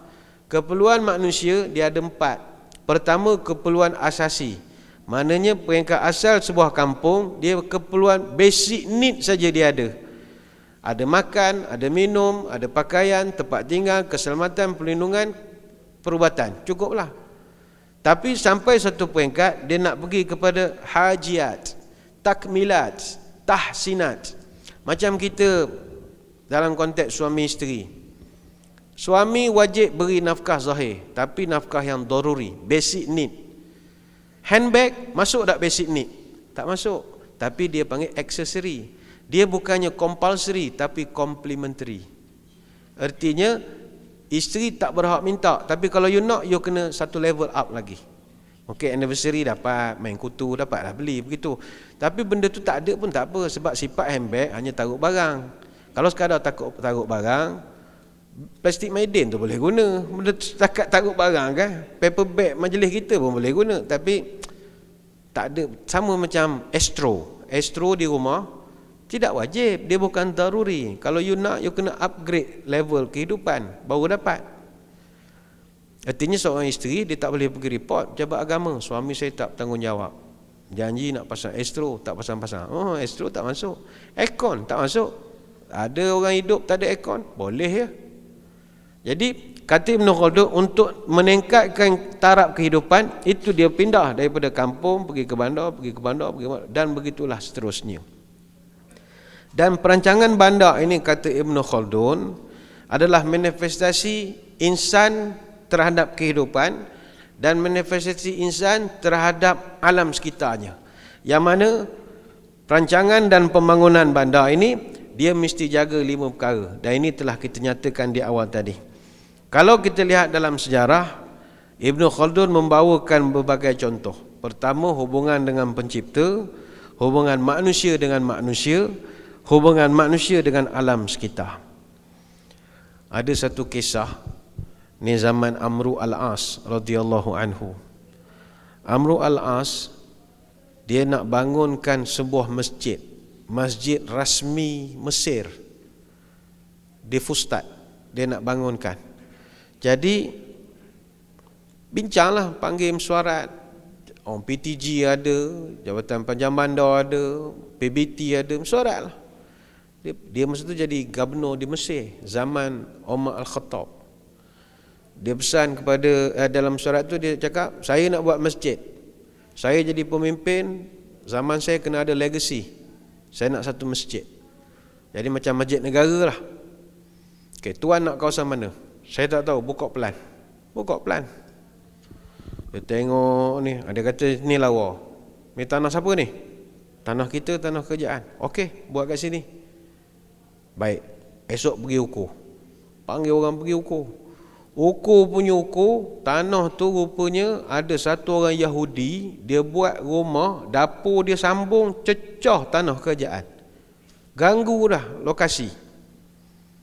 Akhirnya pihak berkuasa beri amaran pada Yahudi ni supaya pindahlah, sebab nak buat pembangunan di sini. Yahudi kata, nak pindah buat apa? Aku dah duduk 3-4 generasi. Yalah, kita nak buat masjid. Mesir luas, yang kau pilih tanah ni ngapa? Carilah tempat lain. Tak apa sibuk nak buat kat sini. Kita ni jalan tugas je, ikut arahan saja. Tak adalah, panggil bos awak lah datang. Oh, Yahudi jangan main-main. Datang orang besar-besar apa semua. Kata, saya tak nak pindah. Jadi sampai pihak berkuasa nak bagi ganti rugi. Tak apalah pakcik, kita ni orang baik-baik, nak halau sian, kita bayar ganti rugi pula. Pakcik ni jawab, buat apa ganti rugi? Nama pun ganti rugi. Walau diganti tetap rugi. Saya tak nak pindah. Akhirnya bawa ke pengetahuan Amru al-As. Bawa ke Amru al-As. Amru al-As bagi kata 2. Pakcik, saya bagi tempoh seminggu pindah. Kalau awak tak pindah, kita orang sodok dengan bulldozer. Yahudi ni kata, awak ni tak hormat orang langsung. Awak ingat awak besar lah. Ada lagi besar daripada awak tahu. Akhirnya Yahudi ni ambil keputusan pergi ke Madinah.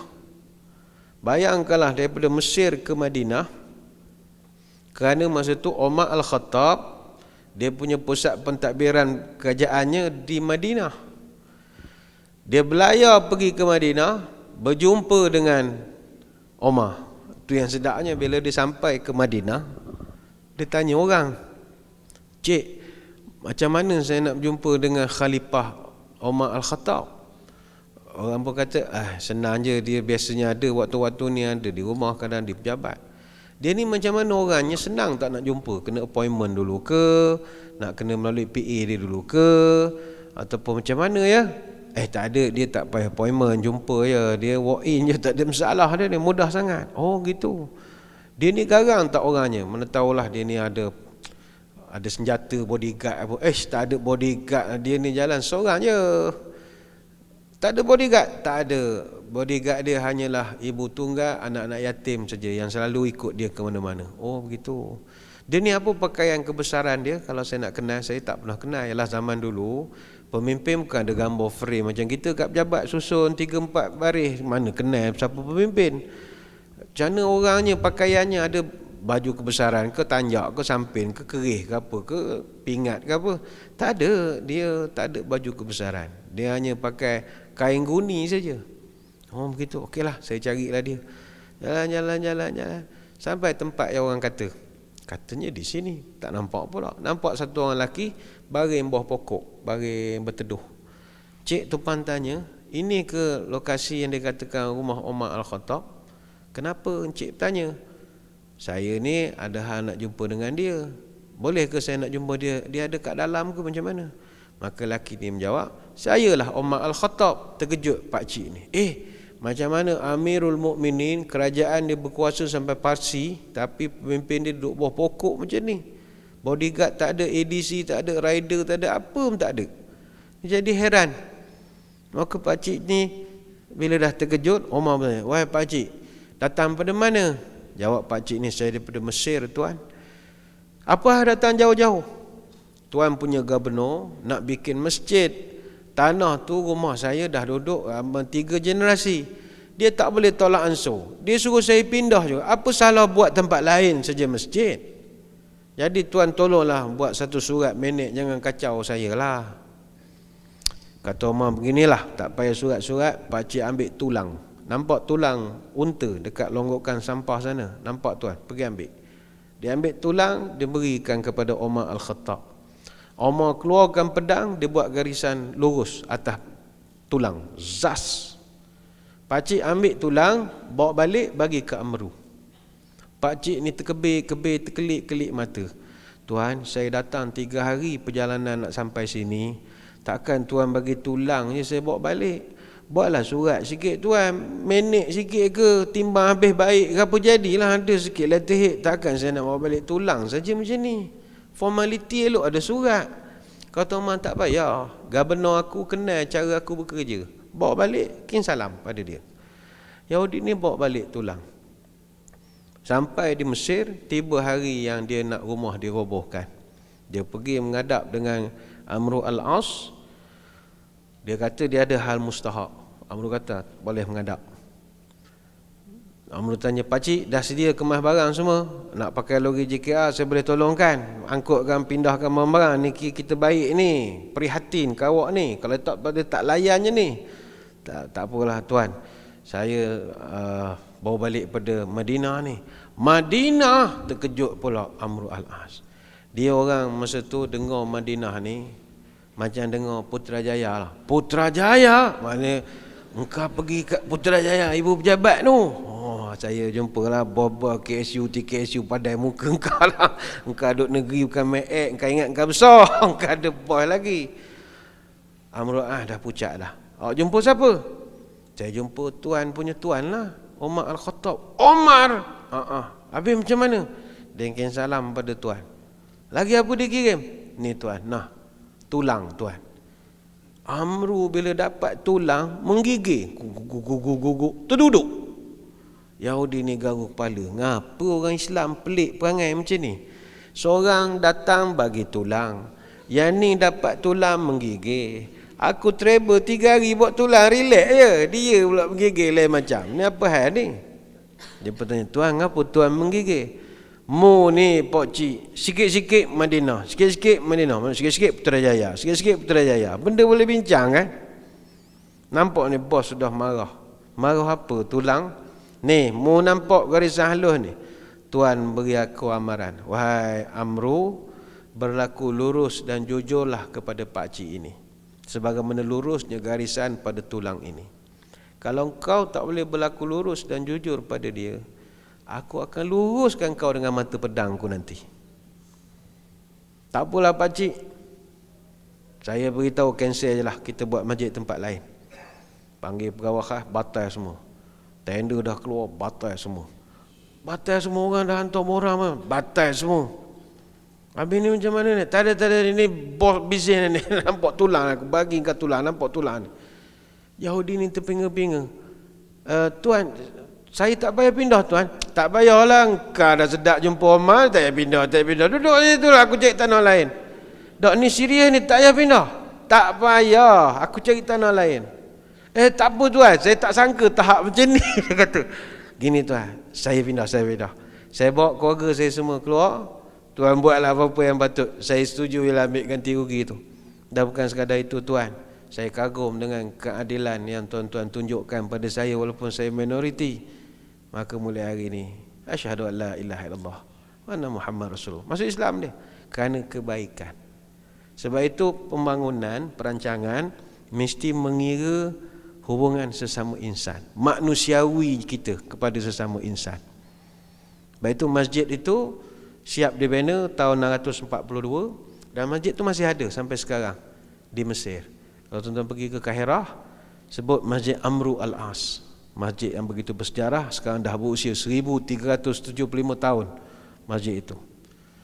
Tapi sayang orang Malaysia kalau pergi Kairo, dia tak sibuk pergi Masjid Amru Al-As. Dia sibuk cari kubur Firaun. Suka sangat pergi piramid. Itu kubur itu, suka sedara gamaknya, sibuk nak melawat Firaun.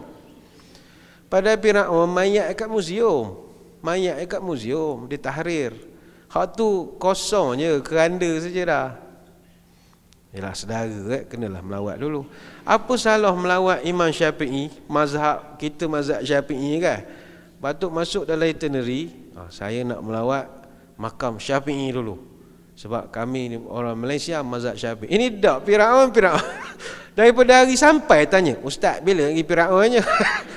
Masa breakfast tanya, kita kira kau apa? Sibuk benar dia ni jumpa Firaun. Saudara agak. Jadinya mestilah dijaga hubungan sesama manusia. Tak kira orang tu apa juga agama ataupun bangsanya. Itu ditekankan oleh Ibn Khaldun. Begitu juga pembangunan mesti menjaga dari aspek alam sekitar. Dan saya ingat ini tak perlu kita elaborate sangat. Sebab kesannya apabila pembangunan itu tidak dijodohkan dengan penjagaan alam sekitar, maka bumi akan merajuk. Bumi akan memberikan balasannya kepada kita. Seperti kata Voltaire. Voltaire dia pernah mengatakan, man argues, nature acts. Mu tak jaga, bumi akan buat penyakit.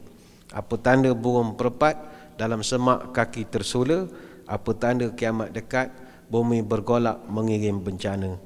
Sama ada bencana itu berbentuk geologis, klimatologis ataupun berbentuk penularan wabak penyakit dan apa saja, kejatuhan pesawat hilang, feri karam, itu semua adalah musibah. Maka mesti balance antara hubungan manusia dengan alam sekitar.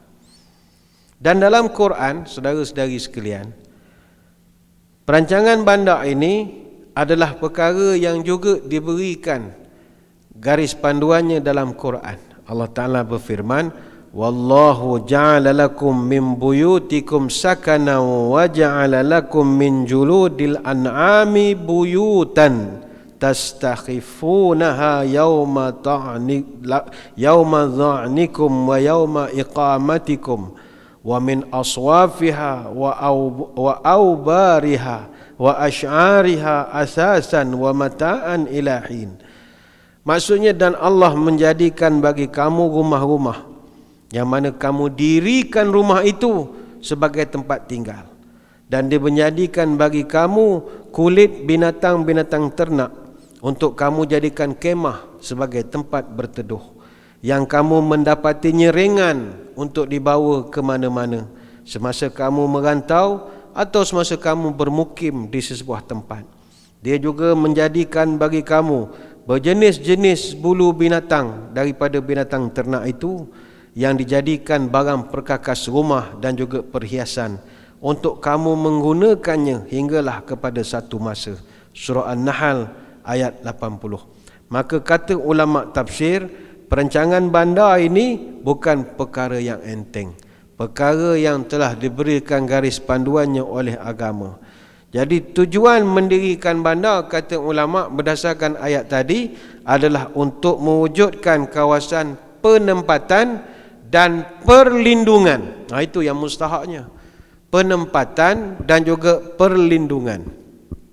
Kalau kita tengok di zaman Umar Al-Khattab radhiyallahu anhu, zaman Umar Al-Khattab ketika dia menguruskan kota Madinah, dia wujudkan Al-Amsar. Al-Amsar ni adalah pentadbiran itu tidak bertumpu hanya di Madinah saja, tapi bandar-bandar yang ada, sama ada dalam wilayah atau luar wilayah, juga dijadikan sebagai tempat untuk rakyat berurusan.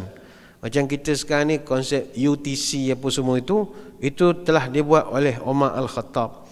Maka ketika itu di Madinah telah ada pusat-pusat orang berurusan untuk urusan rasmi kerajaan. Di Madinah, di Al-Jabiyah, di Al-Jawatah, di Kufah, Basrah dan juga di Fustat. Kemudian dikembangkan lagi di Qairawan, di Qazwan Ardabil dan juga di Marwah. Ini dipanggil sebagai Al-Amsar, pusat pentadbiran untuk rakyat berurusan dengan agensi dan jabatan kerajaan. Dan setiap amsar ini pula Umar wujudkan khittah, ada khittah. Dan setiap khittah ada dibuat fina. Khittah ni kejiranan, dan setiap khittah ada fina di tengah-tengahnya. Dia ada buat halaman. Mungkin tuan-tuan yang biasa menengok desain Arab, dia akan buat satu, kalau masjid pun dia mesti ada satu halaman tengah, halaman luas di tengah yang tidak berbumbung. Tak tahu kenapa Arab suka begitu, sebab dia tak hujan agaknya. Dia buat satu ruang tengah, macam khittah lu ada fina, halaman di tengah untuk aktiviti keluarga. Jadi setiap amsar dia akan sediakan satu-satu kemudahan. Macam contoh satu kawasan, macam sekarang Sriwijaya dah ada kawasan MCT punya projek. Contohnya bandar Green Casa. Green Casa tu dalam tu semua komplit. Dia macam Omar dia buatkan masjid, kemudian Darul Qaid ada pusat untuk kawalan keselamatan, dan ada sahan. Sahan ni mesti kawasan luas tempat orang beriadah ataupun beraktiviti. Kemudian zaman Omar juga direkodkan dalam Ibn Khaldun, dia buat jalan raya. Yang mana jalan raya di sebelah utara Madinah, beliau bina 5 batang jalan utama yang dipanggil sebagai Manahijuhal Uzma. Arah jalan ke kiblat dia sediakan 4 jalan, arah timur ada 3 batang jalan, dan di arah barat ada 2 jalan. Yang mana setiap jalan ini lebarnya antara 40 hingga 60 zirak. Boleh memuatkan 2 ekor unta sekali berjalan. Di hasta ataupun zirak ini ukuran panjang antara hujung siku sampailah hujung jari tengah. Jadi satu zirak kalau kilometer lebih kurang 0.0000048 kilometer. Zaman Umar boleh 2 unta lalu. Itu yang dia punya highway. Dia juga bina jalan-jalan kecil yang dipanggil sebagai Manahijud Dahnuha. Luasnya dalam 20-30 zirak. Dan dia juga buat lorong-lorong ataupun Al-Aziqah sebesar 7 zirak. Dan sepanjang jalan ini dia sediakan pula marbat. Marbat ni maknanya tempat singgah untuk berehat. Macam kita sekarang konsep berehat dan rawat lah. Setiap perjalanan ada R&R, ada RNR. Jadi terdapat 7 kriteria kata Ibn Khaldun dalam nak merancang reka bentuk fizikal bandar, yang mana beliau cadangkan reka bentuk ini dalam bukunya Ibn Khaldun, dalam Muqaddimah Ibn Khaldun. Pertama, dia kata rumah, ini zaman dia lah, rumah mesti dibina dalam kawasan bertembok. Manakala bandar pula perlu dibina di kawasan yang tinggi. kata Ibn Khaldun, berdasarkan kepada pemerhatian dia. Cuma rumah sekarang dah payah dah nak bertembok. Kalau rumah-rumah jenis yang moden-moden ni, rumah-rumah di Putrajaya Presin 10, semua tak tembok lagi dah. Semua mesra, jiran sama jiran agak dah tak tembok lagi dah. Tapi dia akan memberi implikasi yang banyak lah bila rumah tidak bertembok. Rumah tak berdinding, tak bertembok, tak berpagar. Tiba-tiba ada pula jiran bela pula anjing. Masalah lah kita. Anjing walaupun dia ikat, masalah hari-hari menyanyi, menjerit, tak daya juga kita. Lalu sikit, Kalau di dalam pagar, mungkin dia tak jadi masalah sangat. Hal dia saja. Kemudian kata Ibn Khaldun, kedudukan bangunan dan hiasan pokok sepatutnya menjadi kamuflaj untuk keselamatan daripada pihak luar. Jadi dia sangat menggalakkan bandar kalau dirancang mesti aspek keselamatan. Dan saya ingat yang ni ada sikit kekurangan. Wallahu alam. Kalau di Malaysia, tuan-tuan nak tengok Subang Jaya, pakai Google Map, anytime boleh nampak. Setiap inci rumah, jalan, lorong, semua ada. Sebagai nak menunjukkan kita tak berapa jaga sangat keselamatan. Memang orang boleh tahu. Itu baru Google Map yang free. Bayangkan kalau satelit tentera, lebih terpinci sampai plate motor kita agak dia boleh nampak. Dan tuan-tuan kena ingat, sekarang ni ada 4,256 satelit yang sedang mengorbit, 1,419-nya sedang aktif beroperasi. Amerika ada 576 satelit, China ada 181 satelit, Rusia ada 140 satelit, UK ada 41 satelit, Eropah ada 36 satelit, dan 345-nya adalah satelit pengintipan khas untuk skodeng saja.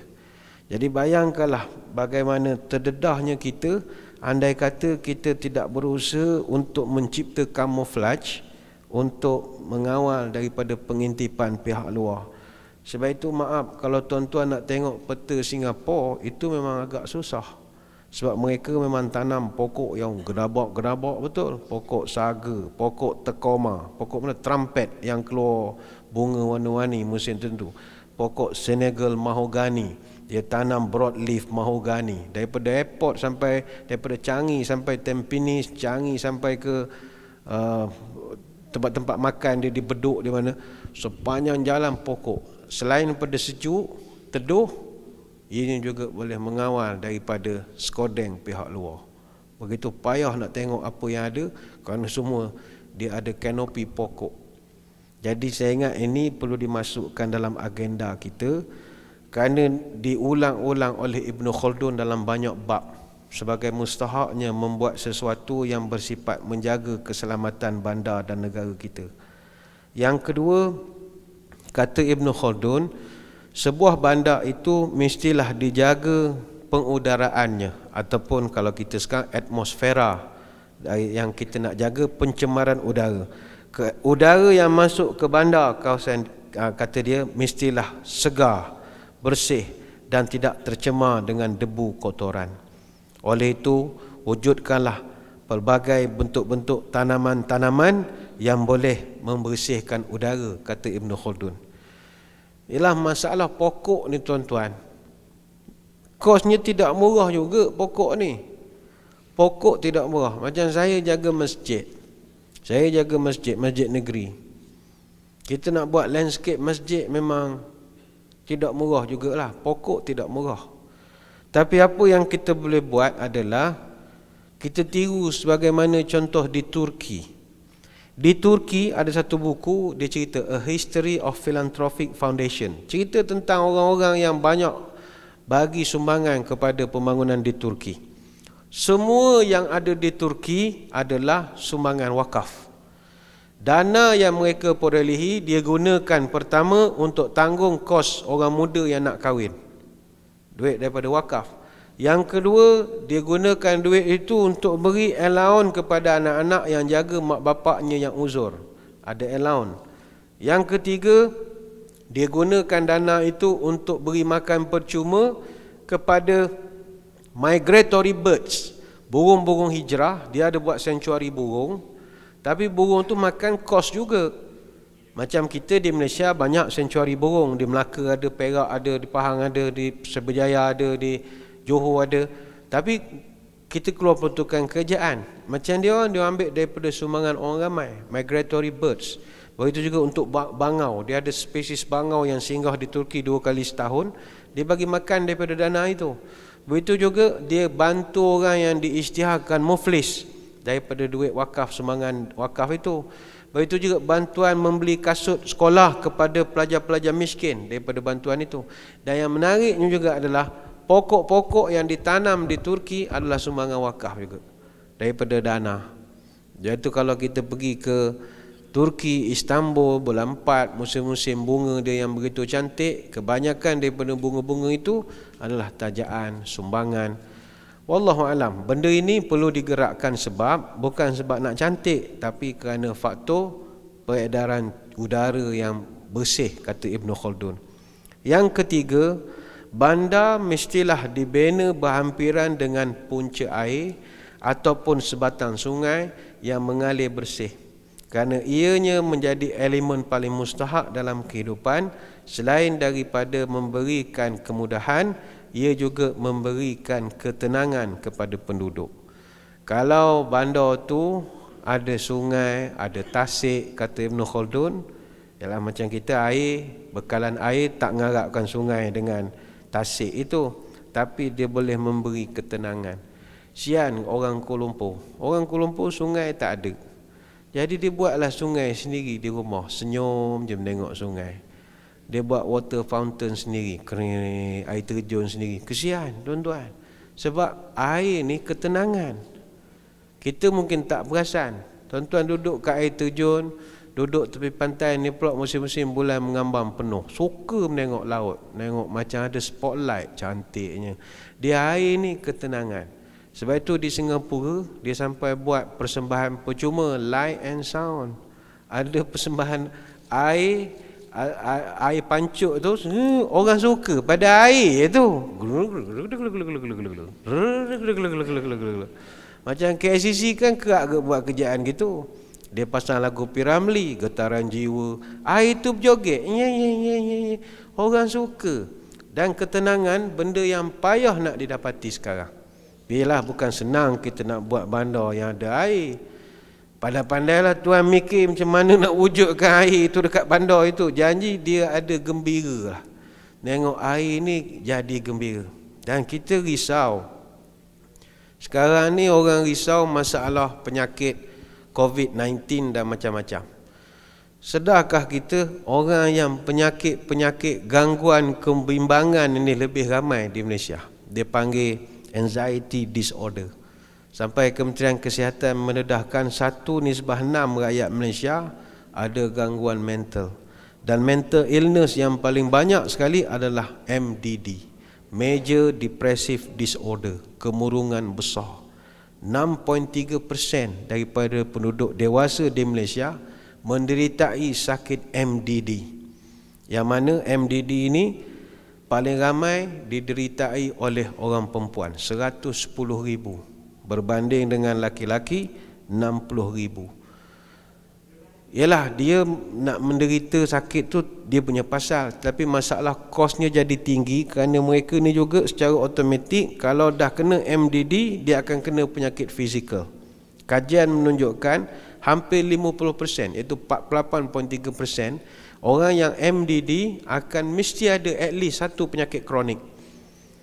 Antaranya mesti ada sakit osteoarthritis, kanser, buah pinggang, mesti ada satu. Nak menunjukkan emosi sakit akan memberi kesan kepada fizikal kita. Dan kajian juga menunjukkan 1.2% penduduk di Malaysia sekarang mendeриtai penyakit bipolar disorder, iaitu orang yang mengalami perubahan mood yang begitu drastik sekali. Kejap gembira, kejap sedih, kejap marah, kejap gembira. Macam kita kan selalu main telefon, kalau kerap sangat boleh jadi gila. Buka Facebook, buka apa, WhatsApp group ke apa. Buka ni WhatsApp ni marah. WhatsApp group anak buah misalnya dekat office, tak reti bahasa orang suruh lain, buat lain, jadi marah. Buka grup kawan-kawan yang ketawa pula kita, ha buat kelakar, hantar gambar. Buka grup kejiranan, marah pula lagi. Orang yang tak balance marah dan gembiranya dalam masa seminit 2 minit ada potensi jadi gila. Jadi untuk nak redakan ni, itu ketenangan dia. Keluar rumah, ada tempat riadah, tengok air, reng. Maka inilah sumbangan kita. Saya laju-laju sajalah, masa tak mengizinkan. Yang keempat, kata Ibn Khaldun, diadakanlah padang-padang rumput untuk makanan ternakan. Maknanya padang rumput dan ternakan ini simbolik kepada kemudahan pengangkutan dan sumber makanan. Ini saya tak ulahkan sangat.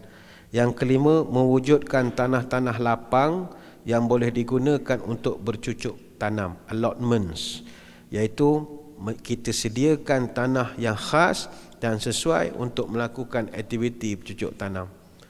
Sebab itu kalaulah gelandangan ni kumpulkan semua, letakkan di satu kawasan ladang, suruh dia jadi peneroka baru, insya-Allah selesai masalah gelandangan.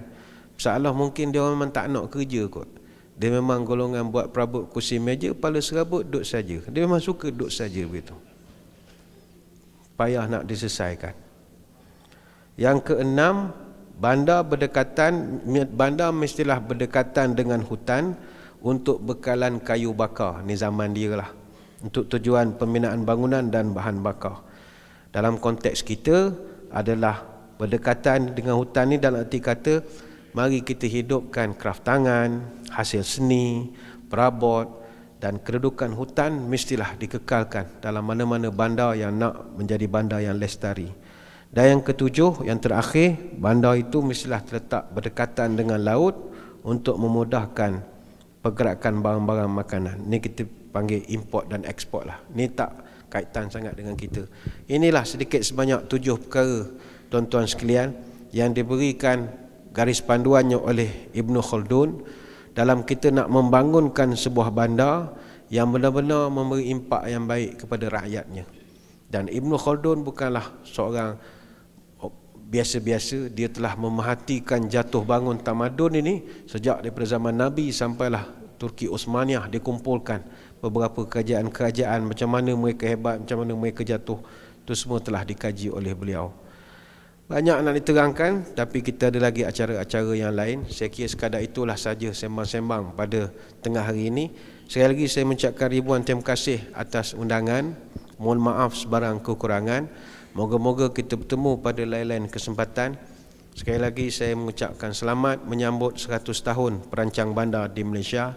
Moga-moga pekerjaan tuan-tuan, profesionalisme tuan-tuan akan mendapat balasan yang baik daripada Tuhan. Sekadar itu, wabillahi taufiq wal hidayah. Wassalamualaikum warahmatullahi wabarakatuh. Wallahu a'lam.